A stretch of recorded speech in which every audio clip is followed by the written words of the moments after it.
Muchísimas gracias, Phil, por haber aceptado participar en esta entrevista en la que vamos a hablar y vamos a aprender muchísimo sobre los mercados financieros y sobre cómo hacen las cosas de forma distinta los estadounidenses respecto al mercado europeo.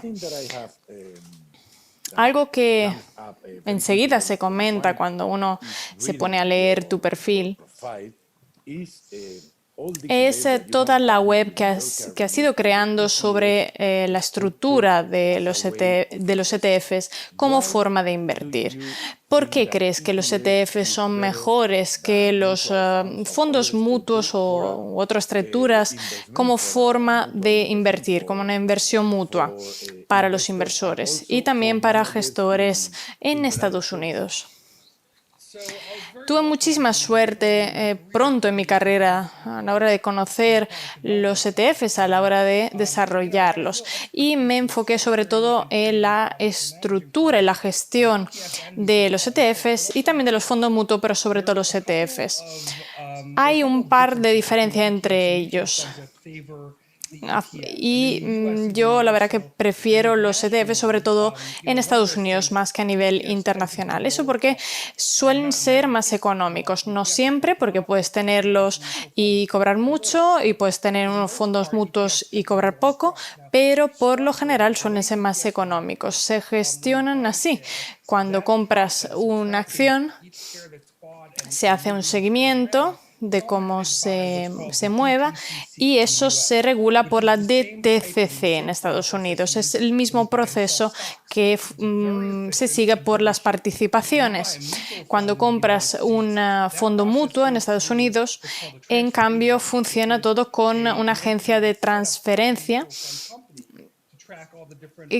que se encarga, digamos, del seguimiento de las compras y de los reembolsos. No es una diferencia sustancial, pero sigue siendo una diferencia que favorece la eficiencia de costes. En Estados Unidos, además, otra diferencia es que la estructura es muy distinta. En Estados Unidos, los ETFs pueden incluso disipar las ganancias de capital internas. ¿Eso qué quiere decir? Que tú compras una participación a 20 y la vendes a 40, pues hay una parte de margen que está sujeta a impuestos. Pero eso no se puede hacer en los fondos mutuos, con lo cual hay estas diferencias un poco para frikis que me llevan a preferir los ETFs. La gente en general quiere un acceso simple, eficaz a su portfolio de inversión. Si quiero comprar, por ejemplo, el oro, prefiero hacerlo con la cuenta de capital en vez de ir a los lingonetes de oro, ¿no? Y eso es lo que me ofrecen los ETFs. Me da una forma más eficiente para poder acceder a ellos. Por supuesto, suponen también dificultades. Tienes que comprarlos en un mercado secundario, con lo cual tienes que ser un trader. Tienes que entender el valor en tiempo real en el mercado. Tienes que entender el impacto que tiene en el mercado. Con lo cual, hay también obstáculos, sin duda. Pero los ETFs, por lo general, son el sistema más eficiente para acceder a estas herramientas. No siempre han estado ahí disponibles para los inversores. Y estas estrategias ahora, en cambio, sí que podrían estar disponibles gracias a los ETFs. Estás comentando algo que para mí es muy importante. Muy distinta también respecto al mercado europeo. Y es la posibilidad a través de los ETFs de conseguir una estrategia activa de inversión que luego gestionen los gestores, porque nosotros en Europa entendemos que los ETFs son una estrategia que utiliza cuando, por ejemplo, quieres tener una estrategia de índices. Por ejemplo, quieres comprar materias primas o el petróleo o el gas, algo por el estilo.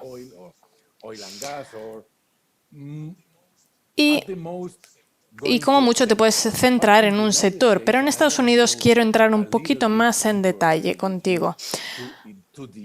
En Estados Unidos puedes comprar, puedes adquirir, seguir distintas estrategias, como comentabas antes, y quizás, como decías, igual hay estrategias como, por ejemplo, de fondos de cobertura, pero los ETF son muy interesantes. Son algo que puedes hacer en Estados Unidos que es muy interesante para un inversor minorista. Sí, es increíble. Ha habido una proliferación de estrategias. Hay mucho escepticismo también sobre la saturación del mercado. Muchísimos ETFs, muchísimas estrategias. Y la gente ve que todo el mundo te quiere vender algo. Hay demasiados ETFs, pero tienes que echar un paso atrás. Tienes que mirarlo y ver que, por ejemplo, nosotros en Exponential ETFs, nosotros como subasesores gestionamos fondos Black Swan Fund o fondo de paridad de riesgo ERPAR, que hace unos años eran estrategias 2,20, es decir, 2% de comisión de gestión y 20% de rendimiento del fondo se acaba en el bolsillo del gestor, mientras que ahora automatizamos los procesos, lo hacemos de forma muy eficiente para que la comisión sea inferior al 1%, totalmente transparente, sabes la tendencia de tu fondo, líquido. Es increíble para los inversores. Así que creo que muchas de estas dudas están injustificadas. Sí, estoy de acuerdo contigo. Además, creo que en el mercado europeo nos queda un gran recorrido por hacer para entender el enorme potencial de los ETFs y conseguir aprovecharlos como los estadounidenses. Quiero preguntarte lo siguiente: ¿cómo has conseguido reunir 1.000 millones de dólares en tan solo 3 años desde cero a la hora de lanzar una empresa? Es un éxito increíble, ¿no? Muchísimas gracias. No somos una empresa de distribución, nunca lo hemos sido, nunca nos hemos centrado en las ventas. Hemos lanzado un par de fondos propietarios y al principio no funcionaban muy bien en el mercado a nivel de recaudar activos, sino que nos centramos en el negocio de subasesoramiento. Tenemos un equipo de subasesores y nosotros lo que queremos es ser eficientes a la hora de gestionar los impuestos, el mercado secundario del fondo. Por ejemplo, seguir los índices, ver, por ejemplo, las participaciones, las funciones del mercado de la gestión del portfolio. Cuando lo creamos, nos dirigimos a distintas empresas de gestión de ETFs y le dijimos: podemos gestionar vuestros fondos, vuestros ETFs de forma eficiente. Entonces, ellos reúnen los activos, nosotros gestionamos los fondos como subasesores y esa oferta de verdad tuvo muchísimo éxito con rapidez porque éramos justo muy eficientes. Las ventajas estructurales de los ETF son increíbles. Democratiza el acceso para los inversores, las estrategias, pero también hay un contra y es esa guerra de comisiones que está ocurriendo en Estados Unidos, pero también en el mundo. Eso es muy positivo para los inversores, pero no es tan positivo para los gestores de activo, ¿verdad? Vemos que estas estrategias a veces se lanzan con un punto base de un solo dígito. Vanguard, BlackRock, Goldman Sachs lo hacen. Pero si eres un gestor de activos independiente, no puedes competir con ellos. Por ejemplo, igual cobran 10 puntos básicos para una estrategia y igual tú puedes hacerlo mejor, pero es que no puedes competir con esas comisiones para que sean viables, ¿no? Necesitas ser una sociedad enorme. Entonces, es muy complicado para el gestor activo a la hora de ser eficiente. Nosotros creamos esa eficiencia y se la ofrecemos a otras empresas para que sean lo más competitivos posibles y a la hora de competir también en las comisiones. Entonces, cualquier bajada de coste que les consigamos es un éxito. Y eso es positivo para los dos, inversor y gestor de activos. Es una historia increíble. Una de las cosas que podemos ver en el mercado financiero hoy en día es ese problema de las comisiones. esas comisiones que hacen que las grandes empresas se hacen cada vez más grandes, y eso implica que cada vez es más complicado para los pequeños gestores individuales competir con ellas y en este mercado. ¿Crees que esta es una tendencia que seguiremos viendo cada vez más en el mercado? Y finalmente, todo este mercado de activos financieros se concentrará solo en pocas manos de grandes empresas. Sí, va por ese camino. No creo que llegaremos a eso, porque creo que el péndulo volverá a oscilar, y te digo el porqué. Lo que estamos viendo es que la gente se centra muchísimo en los costes, no en el coste-beneficio, sino en los costes, y ya está. Hay un fondo caro. Para que sea viable, tiene que ofrecer un rendimiento superior al margen, ¿no?, de la comisión.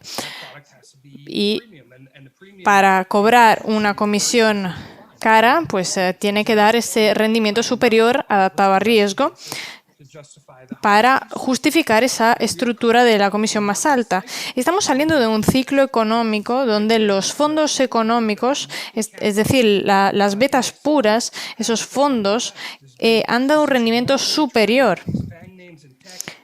Lo hemos visto en la tecnología. Y han conseguido una mayor indexación de capitalización bursátil. Entonces, los fondos más baratos no solo han sido más baratos, sino que además han dado un rendimiento más superior respecto a los caros. Entonces, los gestores en valor no han dado valor, porque se han leído todos los informes, el valor intrínseco y todo eso, pero el mercado no ha sido favorable para ellos. Y no ha funcionado nada en el ámbito del valor. Y vemos esto, que los fondos baratos son baratos y encima dan mejor rendimiento. Y no podemos culpar el mercado por esa tendencia. Pero creo que eso va a cambiar, porque ningún ciclo dura para siempre. Las grandes empresas, las 5 más grandes, están cobrando la mayor indexación de capitalización bursátil, la más grande que hemos visto jamás.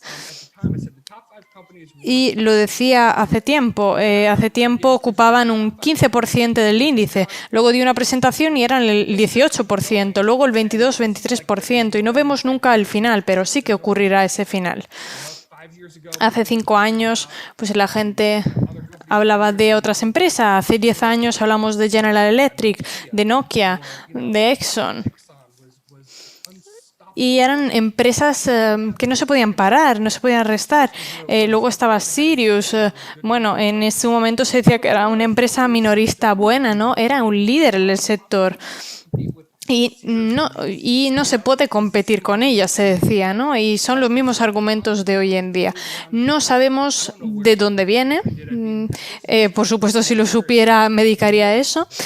Nadie lo sabe y nadie se queda igual. Las cosas cambian, hay un ciclo de las cosas, pero el péndulo volverá a oscilar. Y cuando lo haga, por supuesto, habrá factores. No sé si será el valor, si será el tamaño, un sector distinto que va a entrar en juego.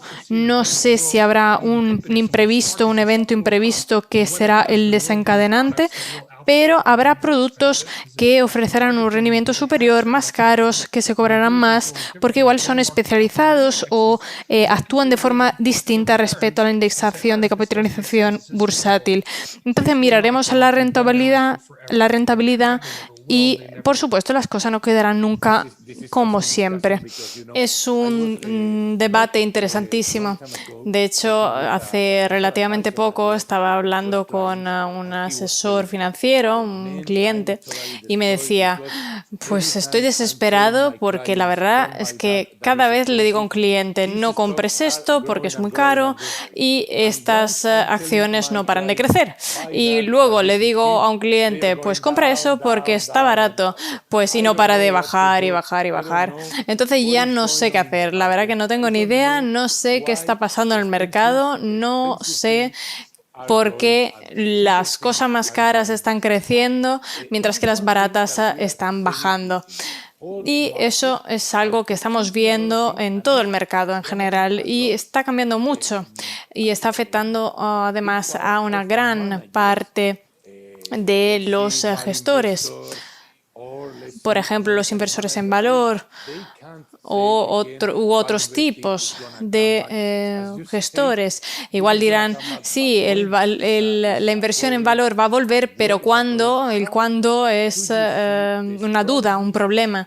Entonces, ¿cómo ves las estrategias para esto? Porque están gestionando distintas estrategias de ETFs, entonces, ¿qué estrategias pueden seguir para tener un rendimiento no tan malo ahora mismo en esta situación que estamos viviendo, pero sobre todo que consigan un rendimiento positivo en otras situaciones? Pues tienes que verlo a largo plazo. Tienes que alejarte un poco y verlo desde otra perspectiva.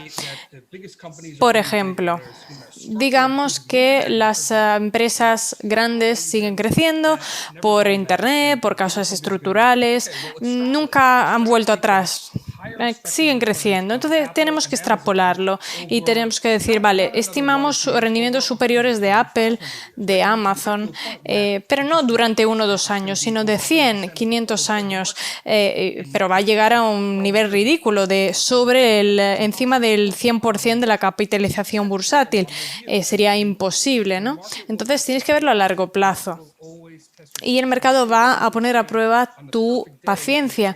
Nunca vas a tener el trato perfecto, el día perfecto desde el primer día. No sé si te suena la película La Gran Apuesta, y mi parte favorita es la más sincera. Es cuando Michael Burry va ahí a la pizarra, están perdiendo, va actualizando su pizarra con lo que están perdiendo, los inversores se quieren retirar y se equivocaron antes de tener razón, con lo cual ellos pusieron a prueba sus convicciones y aguantaron. Y si miramos a la burbuja.com o el rendimiento de Warren Buffett, sí, la gente decía, pues el valor está muerto. Es un cambio que no va a cambiar nunca, ¿no? Se va a quedar así. El mercado ya no va a volver a ser el de antes. Y Warren Buffett tuvo rendimiento inferior durante muchos años y perdió decenas de puntos porcentuales, ¿no? Básicos. Podría haber muerto en ese intento, ¿no? Pero no tiró la toalla. Entonces, las estrategias por las que apuestes, da igual que sea el valor, que sea una estrategia de inversión activa, de microcapitalización, tienes que estar convencido para no tirar la toalla, tienes que apostar por ello, porque si no, te das por vencido y eres como una hoja al viento. Entonces, cada vez que el mercado se echa en tu contra, pues pasas del valor a Tesla, incluso cuando la valoración es absurda, ¿no? Y si tú, en cambio, compras Tesla en un cambio de paradigma, te digo, vale, perfecto. Te diría, pues tienes razón, en los últimos 2 años no te has equivocado, pero si estás en ese trato, en ese negocio, desde 3 años o 1 año, después de su evolución, creo que es un poco insensato, ¿no? Entonces, desde el principio tienes que decir, vale, tengo que tomar una postura y decir, esta es mi tesis de inversión. Por ejemplo, si soy racional, pues miro los factores que han funcionado a nivel histórico. Si miro el valor, pues quiero conocer el valor intrínseco de las empresas. Quiero aprovechar el momento, pues entonces en ese caso sigo las tendencias. Da igual. Lo importante es que sigas aguantando y que entiendas a fondo la estrategia, una que tenga sentido para ti. Tienes que entender lo que compras, tienes que entender el porqué. Porque si estás conectado con esa estrategia, la entiendes de verdad, no vas a tirar la toalla. Si crees, por ejemplo, que va a haber una evolución, una transición hacia la conducción autónoma, entonces da igual si Tesla un mes que va a poder pasar va a perder el 50%, da igual. porque tú vas a aguantar porque crees en eso, porque tú no estás comprando solo letras y cifras que se van moviendo de un sitio a otro, no. Tú estás comprando, estás apostando por un servicio, por una empresa que tiene valor. El nombre de la empresa tiene valor, la buena voluntad tiene valor, su rendimiento, sus clientes, todo eso está asociado a un precio y yo apuesto por ese precio. Entonces me da igual si el mercado se está volviendo loco, si está lo haciendo así, si mi rendimiento es inferior a la referencia, pero yo puedo aguantar porque es fundamental esa convicción para poder aguantar. Sí, estás hablando, por ejemplo, de Peter Lynch o Warren Buffett, personas extraordinarias que tenían una estrategia clara, apostaron por ella, sabían lo que estaban comprando y sabían por qué estaban comprando eso. Entonces, tenían confianza en lo que estaban haciendo, sabían que lo hacían bien.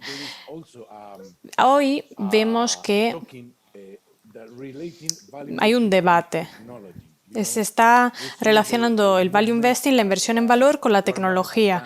Has visto, por ejemplo, las inversiones de Warren Buffett en Apple y ahora en una empresa pre-OPI de tecnología. Muy recientemente, tan solo hace una semana. Y la mayoría de la gente está comentando que la gente apuesta en inversión en valor por la tecnología porque es el futuro. Pero ¿tú qué crees en este tema?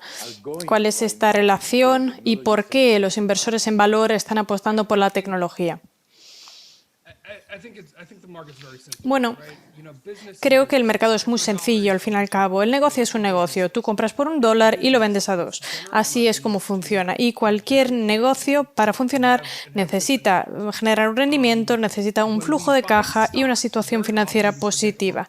Cuando compramos acciones, a menudo nos olvidamos de que estamos comprando negocios, compramos empresas y su objetivo es generar un flujo de caja. Cada empresa, lo vemos bastante claramente, llegas a la conclusión de que tiene un valor intrínseco, ¿no? Y creo que el mercado necesita un mecanismo que refleje este valor intrínseco de la empresa con el precio del mercado. Y si no existe esa conexión, si el precio de la acción no tiene nada que ver con el valor de la empresa, pues entonces se está apostando por otra cosa. Por ejemplo, que dice la persona X que entonces no hay ninguna alternativa, ¿no? Dices, bueno, no puedo poner el dinero aquí, entonces lo pongo en acciones. Vale, si lo pones en acciones, ¿qué quiere decir? Estás poniendo tu dinero en fondos de indexación de capitalización bursátil. Eso quiere decir un 20% en Google, en Amazon, en Apple y en Microsoft. Entonces estás apostando por esto, no en el tema de que dices, bueno, Microsoft tiene un valor X y que me va a generar este rendimiento. No, estás apostando por otros factores. Y desde un punto de vista macroeconómico, vemos que hay una tendencia en nuestra vida hacia la tecnología. Eso es algo imparable, ha sido así desde que somos niños y seguirá siendo así. Hay gente que cree que habrá un crecimiento exponencial de la tecnología, quizás sí, pero al fin y al cabo sigue teniendo que generar un flujo de caja para estas empresas y tiene que hacerlo a una tasa superior a las expectativas del mercado. Pero ¿cómo lo vamos a hacer si las expectativas del mercado son tan sumamente altas? Es imposible, son demasiado altas para muchísimas empresas. Hay demasiadas y el dinero es limitado. Por ejemplo, tú vas a comprar X aplicaciones en total, no más. O, por ejemplo, te vas a comprar un iPhone cada 3 años o X productos en Amazon. Va a haber ganadores y perdedores, por supuesto, pero decir que todas las empresas de tecnología van a crecer de forma exponencial a costa de cualquier otro sector que genere flujo de caja, pues es un poco lo que se define exuberancia racional. Para no hablar de la tecnología, que en general sí, por supuesto, va a constituir una parte fundamental de nuestra vida, pero al fin y al cabo recordemos que se trata de generar un flujo de caja. Tenemos que tener clara la perspectiva de que estamos invirtiendo en negocios que compramos a $1 y vendemos por 2.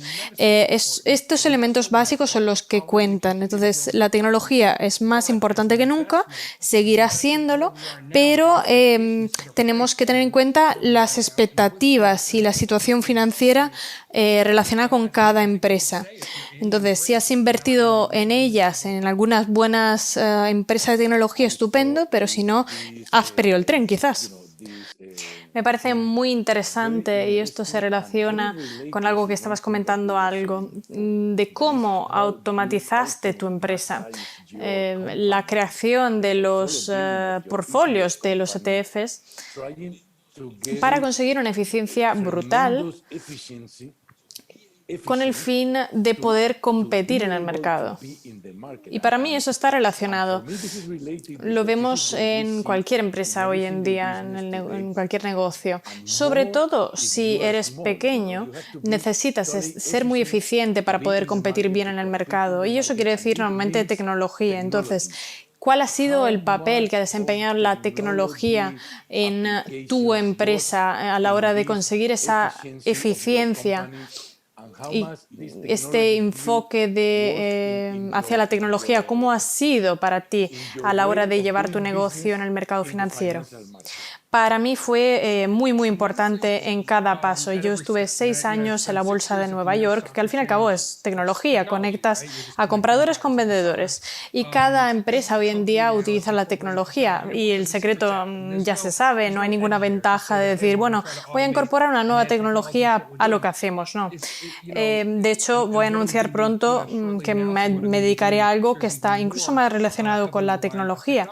Pero la tecnología sirve para mejorar la vida de nuestros clientes, inversores, asesores financieros, inversores institucionales.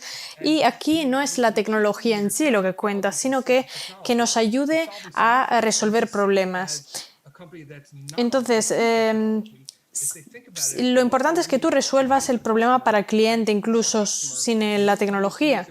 Si puedes utilizar la tecnología para conseguir esa eficiencia, para bajarle los costes operativos, pues estupendo. Pero si lo consigues sin la tecnología, pues no pasa nada. Por ejemplo, te vamos a contestar al teléfono cada vez que lo necesites, o vamos a hablar con tus clientes, te vamos a dar valor añadido de otra forma, pues igual de válido. Entonces, hay mucha gente que te dice que solo la única solución es la tecnología. Pues me parece exagerado, sobre todo en el mundo del capital de riesgo. Normalmente cuando se habla de startups se habla de tecnología, ¿no? Es un sinónimo. Los capitalistas de riesgo solo están interesados en la tecnología. Pero si tienes un negocio, por ejemplo, de servicios, digamos que te puede interesar ahora comprar una tintorería, que están bien de precios por toda la tensión que están viviendo por el coronavirus, pero no hay interés. Y el otro día estaba bromeando en Twitter de que no quedan inversores en valor en el capital de riesgo, solo son inversores en crecimiento, ¿no? Solo siguen las tendencias.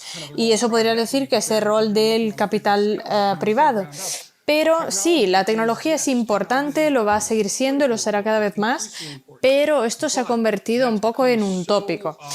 Creo que conviene ir contracorriente. Por ejemplo, ¿cómo compites con Amazon siendo una empresa?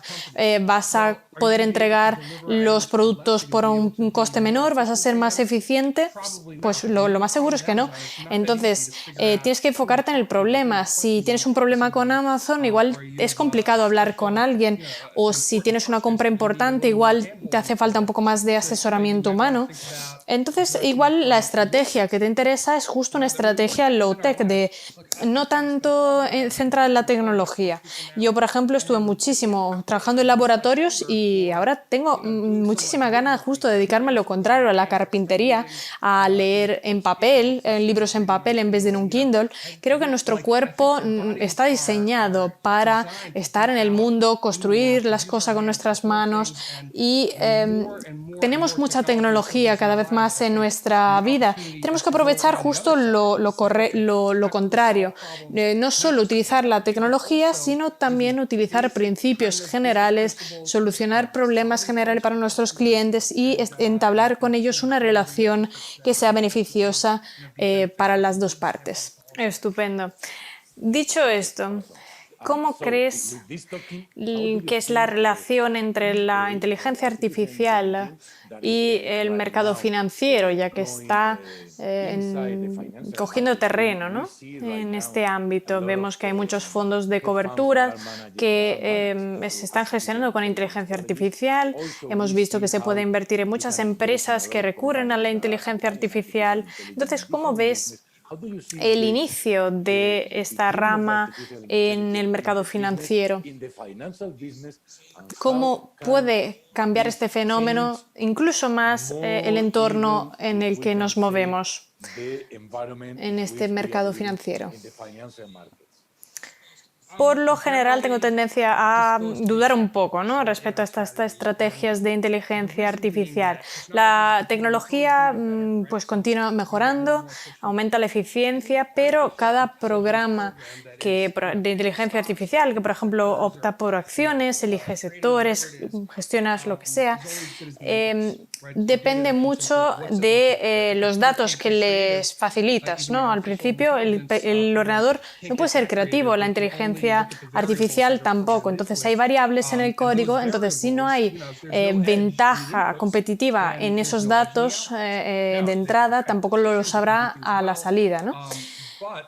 Es un continuo la tecnología. Está claro que es eficiente, pero un ordenador, por ejemplo, de hace 1000 años, pues era gigante y ahora te ríes cuando ves que tu móvil es 100 veces más eficiente y potente que un ordenador que utilizaba tu padre. Y en 20 años nos reiremos de la inteligencia artificial que tenemos ahora mismo.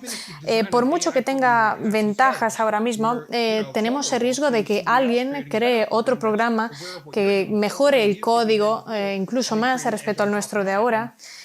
Y lo hemos visto mucho en la negociación de alta frecuencia, el high frequency trading. Una vez que la tecnología sale al mercado, pues otra empresa por ejemplo, puede desarrollar una ventaja competitiva con un sistema de arbitraje de Delta One para derivados, por ejemplo. Luego está ahí un empleado insatisfecho con su sueldo, pide más y nada, se va a la competencia. Y al final la competencia adquiere lo mismo y otra empresa lo mismo. Entonces, ¿qué pasa? Que nuestro arbitraje de 2 céntimos se convierte en arbitraje de 1, luego baja a 0,5. Entonces, de repente, todo este fenómeno de la negociación de alta frecuencia no funciona y esas empresas ya dejan de tener buenos rendimientos. Se han canibalizado a sí mismas. Entonces, si vamos a ver lo mismo potencialmente en la inteligencia artificial, si hay una ventaja, esa tecnología sí se puede copiar, se puede mejorar incluso más. Entonces, creo que es muy complicado para que las empresas consigan crear este modelo de caja negra y puedan ser líderes del sector para siempre. Es posible, pero bueno, lo dudo. Creo que lo ideal sería siempre combinar una parte de tecnología con un componente de inteligencia humana, ¿no? De esta forma uno puede conseguir la mejor idea. Nos estamos ahora acercando al cierre de esta entrevista y no quiero terminarla sin preguntarte cómo puede un inversor europeo invertir en Estados Unidos en el ámbito de los ETFs y encontrar valor. ¿Tú crees que todas estas nuevas estrategias que están apareciendo con los ETFs en Estados Unidos tengan valor? Hay muchísimas estrategias. Entonces, ¿cómo podemos encontrar el valor en estas estrategias de ETF, en este ámbito? Hay buenos aspectos de estas estrategias y es que hay muchísimas. Y hemos hablado de dos elementos, ¿no? Por un lado, la convicción en tu estrategia de apostar por ella, de creer en ella, y luego de combinar la tecnología con la inteligencia humana. Y creo que los dos son muy importantes para apostar por los ETFs. Ante todo, el primer punto, la convicción. La estrategia tiene que tener sentido para ti. Tienes que desarrollar una relación personal con esa estrategia. Y puede ser por distintas razones, ¿no? Puede ser aprovechar una oportunidad. Me da igual lo que estoy comprando en concreto, pero está de moda y lo compro. O, por ejemplo, eres un inversor en valor, pero da igual la razón, eso te permitirá de aguantar, de no tirar la toalla cuando el mercado no sea favorable. Y eso es muy importante. Y luego el segundo elemento, combinar la parte técnica y la parte humana, ¿no? Tienes que tener un conocimiento empírico más allá de la inteligencia artificial. Sí, si no tienes, por ejemplo, todas las capacidades técnicas para optimizar, pues da igual, le puedes recurrir a, por ejemplo, software externos para la optimización. De esta forma, tu portfolio va a estar desarrollado bien, va a contar con una diversificación adecuada. Porque recuerda que si quieres ser una inversión en valor o en crecimiento y con capital solo en Estados Unidos, pues no estás muy diversificado, ¿no? Entonces, quieres tipos alternativos de activos.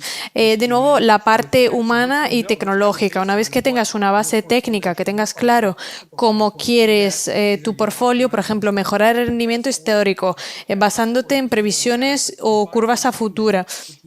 Lo que tienes que hacer es añadir la parte humana y decir, vale, tienes que asegurarte de que estas estrategias, gestores, empresas tengan sentido, porque cuando lo tienen, e incluso si el mercado no es favorable, vas ahí y vas a persistir. Y eso es lo más determinante para el éxito. Muy bien. Bueno, hablando un poco de ti, sé que tú conseguiste 2 patentes en las estructuras de los ETFs. Mi pregunta es, ¿cómo has conseguido lograrlo? ¿Cómo has conseguido algo nuevo en el ámbito de las estructuras de los ETFs? Pues tienes que pensar de forma innovadora, así de simple. Tienes que tener curiosidad, pensar de forma innovadora, ver las distintas estrategias, pensar por qué se han lanzado, simplemente evitar decir, bueno, como ya hay muchas en el S&P 500, eso está bien. No, tienes que ver las diferencias y considerar los costes. Por ejemplo, algo que tiene pocos activos no quiere decir que sea una mala inversión, porque eso depende de los rendimientos históricos, que también depende de la distribución de grandes empresas. No tiene por qué ser la mejor opción, pero tampoco tienes que descartarla a priori, ¿no? Entonces, lo que te interesa es preguntarte, vale, ¿cuál es la tesis? ¿Cuál es el entorno que va a ser ideal para mi estrategia? ¿Tú crees que eso va a pasar en el futuro o crees que la tendencia presente va a seguir así de forma ininterrumpida? Pues hay mucha gente que dice tienes que evitar la inversión pasiva como la peste, ¿no? Lo mejor es lo pasivo. Pues hay pruebas empíricas que demuestran que la inversión activa tiene rendimientos inferiores, pero tú puedes tener una visión del mundo y decir, bueno, yo creo que los bancos centrales van a mantener bajas las tasas de interés de forma artificial durante al menos 10 años. Y con tu macrovisión, tú, por ejemplo, yo qué sé, te gusta la tecnología y dices, vale, yo creo que va a seguir creciendo de forma exponencial. Entonces, según mi visión, voy a tener una estrategia y desarrollarla y desarrollar procesos sistemáticos. Por ejemplo, con fondos, con empresas, lo que sea que utilices para acceder a tu inversión, ¿no? Pero siempre de forma conforme, en línea a tu estrategia, evitando la gestión activa así rápida, porque tienes que usar esta convicción a largo plazo y seguir una estrategia acorde a eso. Estupendo. ¿Dónde crees que la estructura de los ETFs va a ser en los próximos años en Estados Unidos? Es decir, ¿va a seguir creciendo de forma exponencial? ¿Va a seguir también haciéndolo fuera de Estados Unidos de la misma forma? Y ya sabemos que Estados Unidos está un poco así abriendo el camino, ¿no? A la hora de implementar nuevas estrategias con los ETFs. Entonces, ¿cómo va a ser y qué va a hacer Phil Buck en el futuro, en los próximos años? ¿Qué es lo que te esperas del mercado financiero? ¿Qué es lo que te permitirá seguir disfrutando de tu trabajo? Bueno, creo que los ETFs van a seguir creciendo. Si miramos el mercado estadounidense de los fondos mutuos, es enorme. Estamos hablando de más de 15 billones de dólares, muchísimo más grande que el de los ETFs. Es decir, que pueden crecer muchísimo más simplemente cogiendo margen, cuota de mercado de las estructuras de otros productos, como por ejemplo los índices directos. Una estrategia que te permite acceder de forma directa sin wrapper de ETFs. Y yo creo eso, como muchísimas personas. Creo que en Estados Unidos perderán bastante los fondos mutuos porque son muy fáciles actualmente para acceder por ejemplo, a los fondos de pensiones pagados por las empresas. Y con respecto a Europa, la verdad que no hay diferencias, porque el incentivo fiscal es distinto y si son líquidos, los ETFs pueden seguir siendo ventajosos. No tengo una opinión muy clara con respecto al mercado europeo de los ETFs. Seguramente veremos muchas más estrategias de Smart Beta, estrategias alternativas en el mercado, pero ya digo que los incentivos de distribución, el tratamiento fiscal son distintos en Europa. Seguramente, como en Estados Unidos, seguirán creciendo, pero no conseguirán igual el crecimiento exponencial de Estados Unidos. Cuando publiquemos este libro, pues lo más seguro es que ya se habrá anunciado que me voy a unir a una empresa de realidad aumentada del mundo del fintech como director financiero. Vamos a desarrollar soluciones para inversores y asesores financieros estadounidenses, pero voy a hacerlo dentro de una semana o así. Así que igual dentro de 2-3 meses te tendremos que volver a entrevistar para saber qué tal te va todo, Phil, porque estoy seguro de que va a ser muy interesante para nosotros saber qué has emprendido. Por supuesto que sí, sería un placer. Muchísimas gracias por haber compartido con nosotros tus ideas, tus conocimientos, tu gran experiencia en el mercado de los ETFs. Ya te lo decía, cuando alguien mira tu perfil, tu biografía, es sin duda muy, muy interesante leer todo lo que has conseguido en este ámbito, en este entorno. Y no tenemos ninguna duda de que vas a tener mucho éxito en cualquier nuevo emprendimiento que inicies ahora. Muchísimas gracias por esta entrevista y por haber estado con nosotros. Muchísimas gracias a vosotros. Un placer, gracias.